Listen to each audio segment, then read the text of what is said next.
Hello everyone, and welcome. In this video, we will showcase 7 women who fought to free their people from the chains of slavery and the lasting effects of slavery.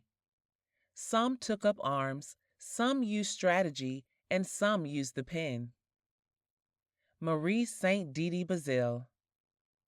Didi Bazile was born near Camp Francais in Haiti to enslaved parents. It is said that she suffered from mental illness as a result of being sexually abused by her slave master at 18. For this, she was known as De Le Foie, the Mad Woman. Didi escaped her master and joined the resistance where she met Jean-Jacques Dessalines. She made her living providing food and supplies to the soldiers in Dessalines' camp.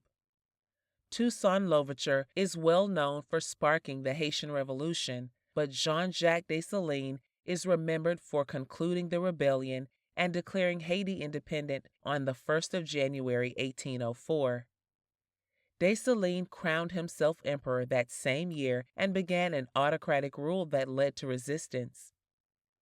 On the 17th of October 1806, Emperor Dessalines' former comrades Alexandre Pétion, Pierre Boyer, André Rigaud, and Bruno Blanchet ambushed and shot and killed Dessalines north of Port-au-Prince. They then brought his body into the city where the crowd stoned and mutilated it. It is said that the usurpers declared Dessalines' body should not be buried. Didi Bazile ignored this declaration. She fought off soldiers as she gathered the remains of the emperor in a sack and transported them to the cemetery in Port-au-Prince. She assembled the remains and ensured Dessalines was buried with dignity. Didi Bazile died around 1816 and was buried in Port-au-Prince.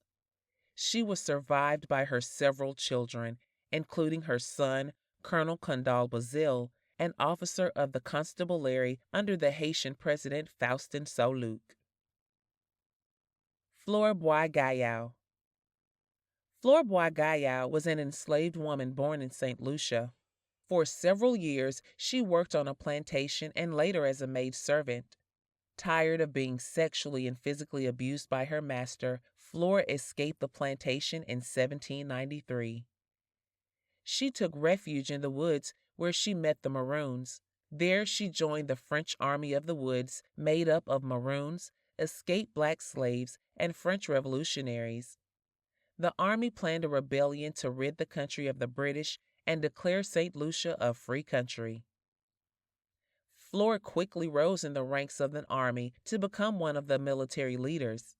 Following a tip that the British were on their way to attack her army, Flore planned a counterstrike. Flore and her army went to the town of Soufriere to attack slave owners in what we now know as the Battle of Roubaix. Flore's army was successful in killing several British slave owners, burning down plantations, and freeing several slaves, who later joined the army. It is said that Flore killed her former master and burned down his plantation. The surviving British fled to the town of Castries. Flore and her army then joined the Brigands' War, which saw the total defeat of the British on the 19th of June, 1795. The British and the Royalist planters fled the island, and the St. Lucians enjoyed a year of freedom from slavery. Nanny of the Maroons. Often referred to as Queen Nanny, Nanny of the Maroons stands out in history as the only female among Jamaica's national heroes. Nanny is described as a fearless Ashanti warrior who used militarist techniques against the English. Nanny was born circa 1686 in Ghana, Western Africa, into the Ashanti people. Nanny and several relatives were sold as slaves and sent to Jamaica. Along with other defiant Jamaican slaves, Nanny escaped into the Blue Mountains area of northern St. Thomas Parish and helped to form a community of free people called the Maroons. The Maroons were considered skilled fighters and hard to defeat. By 1720, Nanny had taken control of the Blue Mountain rebel town that then became known as Nannytown. Located on a ridge, it became a Maroon stronghold with guards placed at lookout points. The Nanny town Maroons survived by sending traders to the nearby market towns to exchange food for weapons and cloth. The community raised animals, hunted, and grew crops, and was organized very much like a typical Ashanti village in Africa. The Maroons were also known for raiding plantations for weapons and food, burning the plantations and freeing slaves. Nanny was very skillful at organizing plans to free the slaves. For over 30 years, Nanny freed more than 800 slaves and helped them to resettle in the Maroon community. Some say the British hired soldiers to kill Nanny in 1733. Others claim that Queen Nanny lived to be an old woman dying of natural causes in the 1760s. The exact date of her death remains a mystery, yet the spirit of Nanny of the Maroons remains a symbol of that indomitable desire that will never yield to captivity. Sojourner Truth. Sojourner Truth was born Isabel Bornfree in Ulster County, New York in 1797. As a slave, she was bought and sold 4 times and subjected to harsh physical labor and violent punishments. Truth escaped at the age of 29 with her infant daughter. After the New York anti-slavery law was passed a year later, Truth's former master illegally sold her 5-year-old son. She took him to court and became the first African-American woman to sue a white man and win. Truth moved to New York City in 1828, where she worked for a local minister. By the early 1830s, she participated in the religious revivals that were sweeping the state and became a charismatic speaker. In 1843, she declared that the Spirit called on her to preach the truth, renaming herself Sojourner Truth. In 1850, Truth spoke at the first National Women's Rights Convention in Worcester, Massachusetts. She soon began touring regularly with abolitionist George Thompson, speaking to large crowds on the subject of slavery and human rights. In May 1851, at the Ohio Women's Rights Convention in Akron, Truth gave her most famous speech, in which she shared the unique discrimination she faced as a black woman and asked the rhetorical question, "Ain't I a woman?"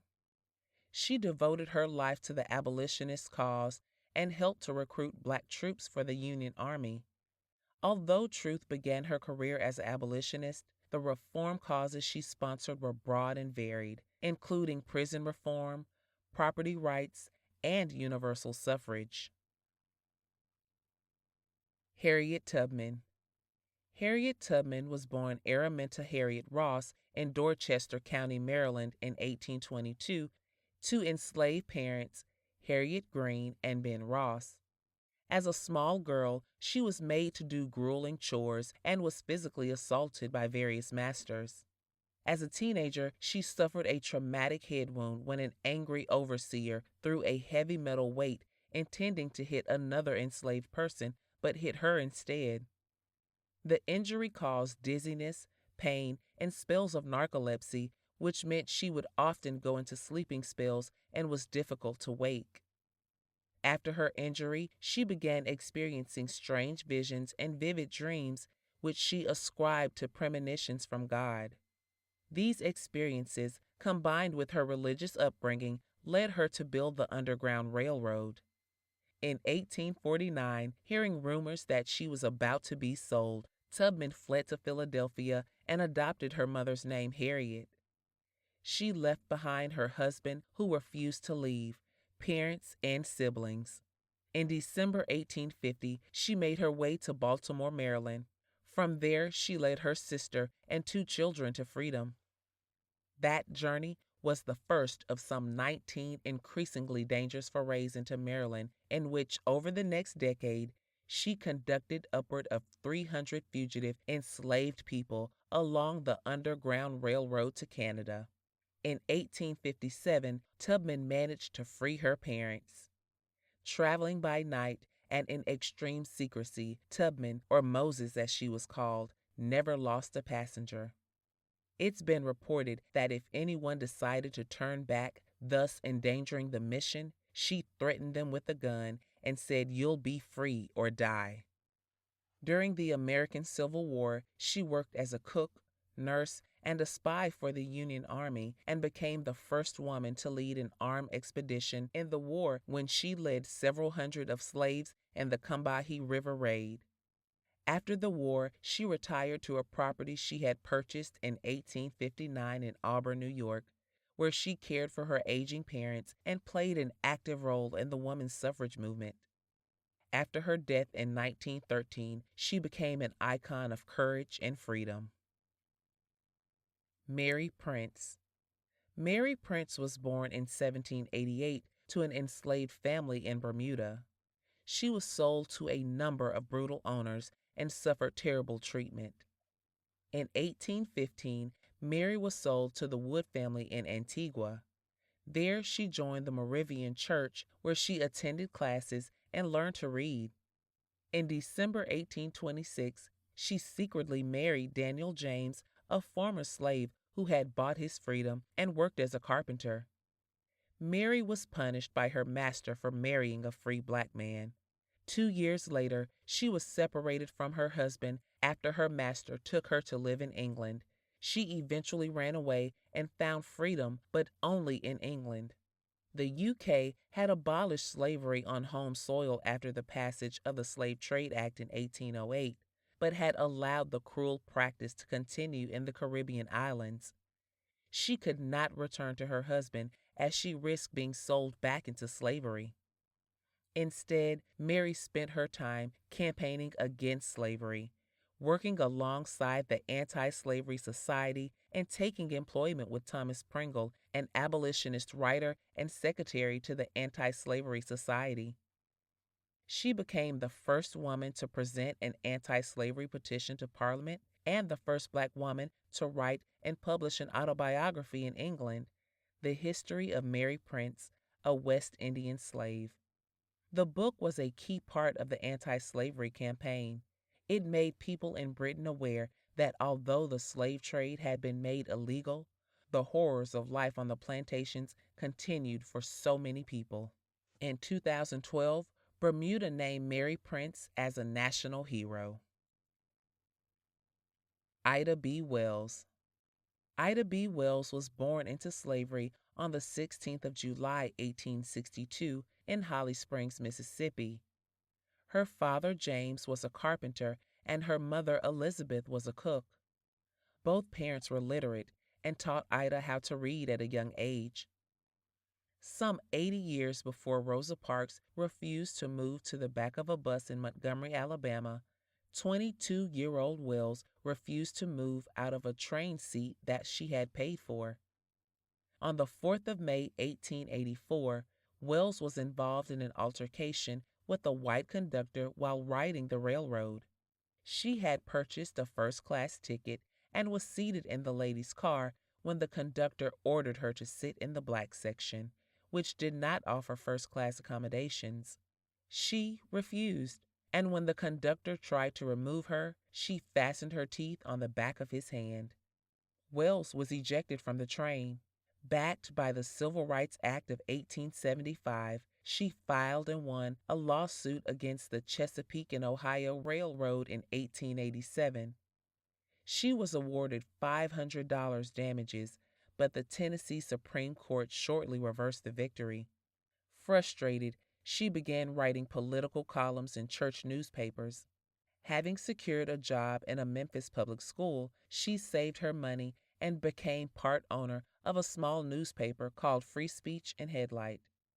After one of her friends was lynched, she began to focus on white mob violence and investigated cases of black men who were lynched. She published her findings in the pamphlet Southern Horrors, Lynch Law in All Its Phases, and in several columns in local newspapers. So, there you have it, 7 courageous women who fought for their people.